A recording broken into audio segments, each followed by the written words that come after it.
how do we use trance to help us in our political turmoil in the world? There's a writer called Ernest Becker, and he did a lot of research on how the fear of death causes violence, how people have violent responses when their fear of death is provoked. And they did all sorts of experiments on this, and people have picked up his work since and done it. Becker's book is quite dense going, but what they did was they noticed that they put random people in a room, and then they started provoking the death anxiety in one.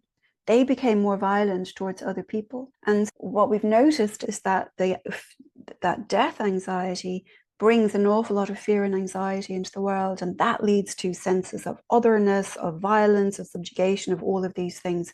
Amazing how much of this arises from a fear of death. So if you're interested, check out Ernest Becker's work. When we are able to experience the trance states, when we're able to actually really feel that belonging, feel that harmony, and the security that comes from that, those fears go away. And I thought, wouldn't it be marvelous if the whole world did it? And then nobody would be killing everybody, trying to take over everybody else's territory and all the rest of it. But you get to live in that sense of peace.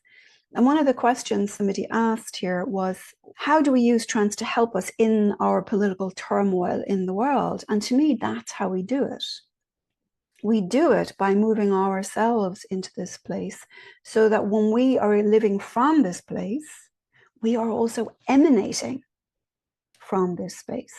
And when you meet somebody who's really calm, who's really peaceful, who's really easy, they do have a calming effect on us. When we meet somebody who's frantic all the time, we come out like with our hair frizzed. And so we know that what we emanate affects the world around us. We save all beings by being in this place, by saving ourselves from living in this space. And then that will emanate out and affect the energy and the spaces around us.